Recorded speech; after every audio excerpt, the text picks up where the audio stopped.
Hey, Jeremy. Hello. Could you talk a little bit about meeting Philadelphia for the third time and what's some keys that you all have to do as far as on the defensive side of the ball? Yeah, well, I mean, it starts with number 26, so we got to be able to stop the run, stop him primarily. But like you said, we played these guys 3 times, so we know this team very well. We know their offense very well, so we're looking forward to it. What can you take away from slowing him down in the second half of the second game that you could translate to this game? I mean, Coach Wood has a good game plan as far as things, actions we'll take to help us stop the run. So hopefully that translates over to how it did the second half of the second game that we played. What has this season meant to you? I know last season in Carolina wasn't the way you wanted it, so to have the success you've had individually, but also the team, what has it meant to you? Yeah, I mean, I can't really put it into words, but it's been great. It's been very special. This team is very special. This whole organization. So I'm extremely happy just to be in the position that I'm in and be in a position that this team is in. And what have you seen from Mikey Sanders still? Just coming in as a rookie, shifting outside in the middle of the season. What have you seen from him this year? Yeah, he's a star, man. I'm super happy for him. Super proud of him. Just from the day he stepped foot in this building, just the way he's carried himself, the way he's come to work, and you guys can see it on Sundays. Jeremy, at the beginning of the season, I don't think not many people would have expected you here. Then you get to the playoffs. I'm not sure many people thought you could get, past first game, second game, whatever. Do you kind of like being in that position where there's always maybe a little bit of doubt about you guys? I mean, yeah, it's cool, but I mean, at some point, I'm sure people will start believing in us, and we'll have that same chip on our shoulder. But I mean, it's the way that we come into work every single day. The guys in this building, the people in this building, the way we show up to work, it doesn't.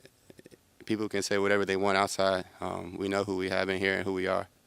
Is that something you guys ever talk about? The outside noise. I mean, occasionally we hear it, how people will start believing and the doubt that we hear. But like I said, at the end of the day, like it's about the people that are here. Another one about Mikey Sammer still. What is it about a DB of his size, who's maybe a little undersized, who's allowed him to be able to kind of succeed against some bigger receivers? He plays bigger than he is. I mean, he's aggressive. He has great vision, great eyes, and he trusts his instinct. He trusts what he sees, and he makes plays. I know Dan Quinn is new to this situation, new to a lot of players around this team, but he had coached a team to a Super Bowl before. What is it about sort of what he brought to this group to sort of motivate you and keep you guys prepared to win games? Yeah, I think Coach Quinn really just the culture that he has built and created around here, from the top to the bottom, has been really special since day one. And I mean, everything that we've built since OTAs. I mean, you can really see it. I mean, there hasn't been a change. There hasn't been like, oh, now we're here, now we start doing this. Like we've always had the same mindset and same approach since day one. Jeremy, obviously you guys were optimistic when the season started, but to get to this level, when did you think during the season, was there a moment, a game, something that said, oh, wait a minute, this might be more than just a good season, we might be able to have a deep run? I think we started the season maybe like 4-1, and I feel like just after winning certain games, winning a lot of close games, I think there was a certain point where we're just like, we can win every game. When we get in these moments and it's crunch time, and there's moments that guys need to step up and make a play. We did that since early on in the season, and I think just having that, we always just believed. And we've seen some like hype videos lately of Terry like getting the guys motivated, and he's maybe dropping a few words that need to be bleeped out. Yeah. We don't typically see that side of him. Is that something you've noticed in the locker room or before the game, and what do you kind of make of that? I mean, Terry, he's a dog ass competitor, and like he's very humble. I mean, he has like humility as much as anybody. But when it comes to competing and when it comes to setting foot on the football field and really anything, like he's gonna put everything forward, and just the way he gets guys to trust and believe that, and ready to go out there for a football game, like it's real. Like we genuinely feel that.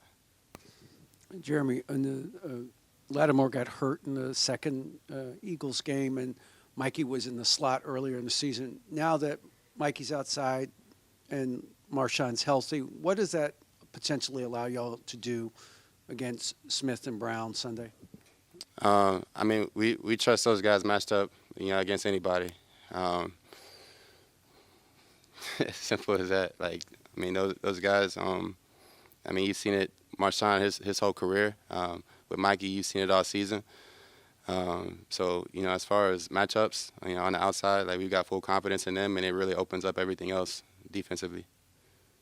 Hey, Jeremy. So this season you all have had a turnover goal of 3. You hadn't gotten there yet, and then Saturday night you all had 5. So what went into just the overall preparation and kind of just focus on let's get at least 3 and then ended up getting to the 5? Yeah. I mean, that just came down to just bringing the ball to life. Really living it and just making it happen.